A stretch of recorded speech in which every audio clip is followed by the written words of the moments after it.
tal? Muy buenas tardes, bienvenidos un día más a Espacio Abierto. Como ven, hoy repetimos en este escenario el Hotel Suizo aquí en el centro de Ferrol, muy cerca de nuestros estudios en televisión Ferrol. Hoy vamos a hablar de diferentes aspectos que afectan a la ciudad y a la comarca de Ferrol, y lo haremos con el diputado del Partido Popular, Arsenio Fernández de Mesa, que me acompaña aquí. Muy buenas tardes, Arsenio. Hola, muy buenas tardes. Bueno, vamos a empezar a hablar de los presupuestos generales del Estado, que hace poco pues se hacían públicos. ¿Cuál es su opinión acerca de lo que toca un poco a Ferrol y a la comarca? Bueno, yo creo que todos los ferrolanos ya lo saben en general. Los presupuestos generales del Estado para nuestra ciudad vuelven a sufrir una paralización absoluta de todo lo que son las obras fundamentales para Ferrol y su comarca, ¿no? Y aquí están cifradas pues en el ferrocarril al puerto exterior, que es una infraestructura determinante, ¿no? Y estos días estamos viendo pues todos los apoyos que está recibiendo la autoridad portuaria de diferentes entes, incluso desde La Coruña, para poder potenciar este puerto y poder conseguir nuevos tráficos de contenedores. Es imprescindible el que el AVE haya un compromiso cierto del gobierno con que llegue a la ciudad, y la construcción de la estación intermodal, que es una cosa que yo creo que es fundamental para el futuro de Ferrol y de su comarca. Volvemos a hablar del tema de los astilleros, volvemos a hablar del tema de San Pedro de Leixa, volvemos a hablar de tantos y tantos temas que venimos hablando desde hace tantos años, cuando gobierna el señor Rodríguez Zapatero, en los que lo único que sufrimos es un estancamiento de todas esas inversiones, que por lo tanto yo creo que no cabe más que decir que seguimos parados desde el año 2004, aquí no se ha vuelto a realizar ni una sola obra nueva durante estos años. Y lo que es importante es que el gobierno sea consciente de que no puede dejar abandonada a su suerte a una comarca entera, a la comarca de Ferrol, a Ferrolterra, que ha nacido sobre todo por y para el Estado, y que lo está abandonando el Estado, y lo que es más grave, está abandonándolo a su suerte, sin que desde ningún punto de vista se vea por ninguna parte ese apoyo que es imprescindible, no para regalarnos nada, sino para que los ferrolanos hagamos lo que sabemos hacer y volvamos a exportar lo que hemos hecho toda nuestra vida, ¿no? Por otra parte, el gobierno central pues impulsaba ya hace unos meses el llamado decreto del carbón, que podría traer consecuencias a la comarca, ¿no? Y las va a traer. Este miércoles contestaba el presidente del gobierno una pregunta sobre el decreto del carbón, y nos decía que él creía que no tenía ningún tipo de problema Galicia, ni Puentes de García Rodríguez, ni Meirama, y que en todo caso pondrían todas las medidas económicas necesarias a disposición de los gallegos para paliar los efectos que pudiera tener. Es decir, nos vuelve a sonar a otra reconversión naval, a más bajas incentivadas, a más jubilaciones anticipadas, es decir, a perder tejido industrial en Ferrol y su comarca, y en este caso concreto también a La Coruña, ¿no? Es algo intolerable. Es decir, no se puede desnudar a un santo para vestir a otro. Es decir, las centrales de Puentes y la de Meirama han hecho inversiones multimillonarias e importantísimas para transformarse, para modernizarse, y lo que no puede ser es que todo ese dinero que han invertido ahora, porque se luche por un real decreto, por el decreto del carbón, pues estas dos centrales se vean claramente perjudicadas, y lo que es mucho más grave, ¿no?, sin ninguna posibilidad de competir con estas ayudas. Y en esto hay que decir que Ferrol vuelve a sufrir por segunda vez el desprecio de los gobiernos socialistas. En el año 1984 fue el desprecio hacia Ferrol y su comarca, con el cierre prácticamente de Astano y el desvío de todo nuestro trabajo hacia los astilleros del sur. Y en este caso es el cierre prácticamente de las instalaciones de Endesa y de Meirama y de Aspontes, en favor de otros lugares. Mire usted, yo no estoy en contra de que se apoye a nadie. A mí lo que me duele como ferrolano y como gallego es que el gobierno haya conseguido aprobar ayudas, tanto en el sector automovilístico como en el sector del carbón, y se haya partido la cara para que pudieran tener ayudas por parte de la Unión Europea.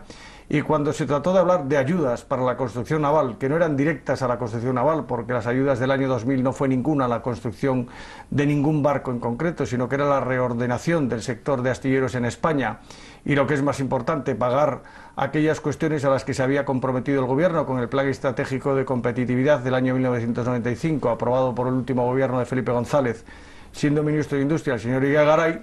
No solo no lucharon para que esas ayudas fueran legales, sino que además se empeñaron en tratar de engañar a toda la sociedad española diciendo que la Unión Europea nos había multado. Es lamentable la diferencia y la doble vara de medir que tiene el gobierno socialista hacia Galicia, veas el caso de los astilleros, ahora de nuestras instalaciones, de Puentes y de Meirama, y la forma que tiene de partirse la cara para que Europa consiga hacer ayudas directas como están siendo las del carbón, o como pueden haber sido las del sector del automóvil. Nada que decir para que se luche por el tejido productivo español en su conjunto. Lamentable que no se haga lo mismo para proteger y, desde luego, para potenciar y permitir seguir trabajando a los sectores productivos gallegos. Sin embargo, parece ser que el Gobierno pues atendió un poco a la reclamación realizada desde esta comarca a través de diferentes manifestaciones, anunciando la creación de una comisión de seguimiento para analizar las posibles repercusiones. ¿Qué le parece esta medida? Pues mire usted, más dramático todavía. Es decir, ya volvemos a comisiones de estudio que van a ver cómo repercute cuando el Gobierno había dicho desde el primer momento que no iba a repercutir. Es decir, se está reconociendo implícitamente que efectivamente va a tener repercusiones. Y lo que es grave es que se creen comisiones de investigación, que se creen en este caso comisiones de estudio y de investigación también, de investigación de lo que va a suponer esas ayudas directas al carbón, para que al final todos concluyamos que efectivamente dentro de unos años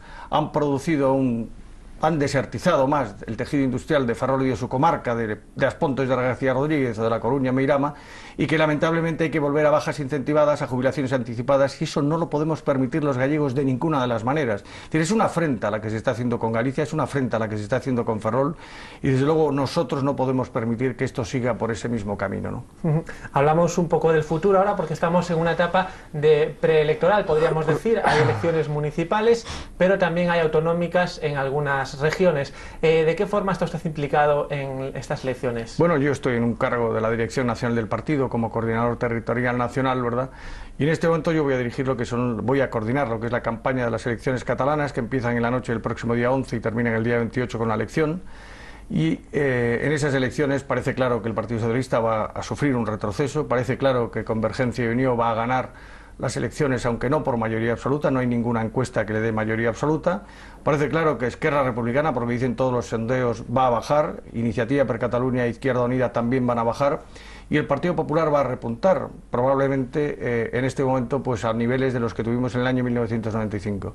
Y desde luego el Partido Popular lo que tiene muy claro es que el tripartito ha fracasado en Cataluña, que las políticas separatistas y las políticas prácticamente exclusivistas que ha realizado el Partido Socialista con los nacionalistas radicales en Cataluña han empobrecido cada vez más a Cataluña, han limitado cada vez más las libertades de los catalanes en todos los ámbitos y van a sufrir un castigo. Y el Partido Popular está dispuesto a, como está haciendo en el País Vasco, sin necesidad de llegar a ningún puesto directo en lo que es la administración autonómica, posibilitar el cambio, posibilitar el que haya políticas racionales, posibilitar el que haya políticas que cambien de alguna manera lo que están sufriendo en este caso concreto los catalanes y volver a la senda del crecimiento y la recuperación y del sentido común en España entera. El mes de mayo del año que viene efectivamente tenemos elecciones municipales y tenemos elecciones autonómicas y nosotros creemos sinceramente que va a haber un cambio importante en comunidades autónomas tan relevantes como puede ser Castilla-La Mancha, como puede ser Aragón o como puede ser incluso Asturias, y con posibilidades muy importantes de que más adelante en Andalucía o también en mayo en Extremadura pueda haber algún tipo de cambio. Es decir, hasta este momento lo que hay son sondeos de opinión, encuestas, que lo único que hacen es marcar tendencias y desde luego los partidos políticos lo que debemos es trabajar y ponernos las pilas para tratar de conseguir los mejores resultados con un único objetivo, el de ofrecer a los ciudadanos los mejores gobiernos que sean capaces de traer estabilidad, paz social y sobre todo crecimiento y empleo nuevamente, que es lo que necesita la sociedad española, ¿no? Hablando de cambios, el Gobierno central, el Partido Socialista, realizaba un cambio importante en su estructura interna. Bueno, ¿qué le ha parecido? ¿Cree que puede cambiar la situación para los españoles? Mire usted, la ministra de Economía sigue siendo la misma y vicepresidente segunda del Gobierno. Lo cual quiere decir que es un dato muy importante, ¿no? El presidente del Gobierno, que es el que impulsa todas las políticas, sigue siendo lo mismo, sigue siendo el mismo, ¿no? Por lo tanto, yo creo que con esos dos pilares básicos del Gobierno, el presidente del Gobierno el mismo, la ministra y vicepresidenta del Gobierno económica la misma, ha habido un lavado de cara, un cambio de personas, que probablemente durante unos meses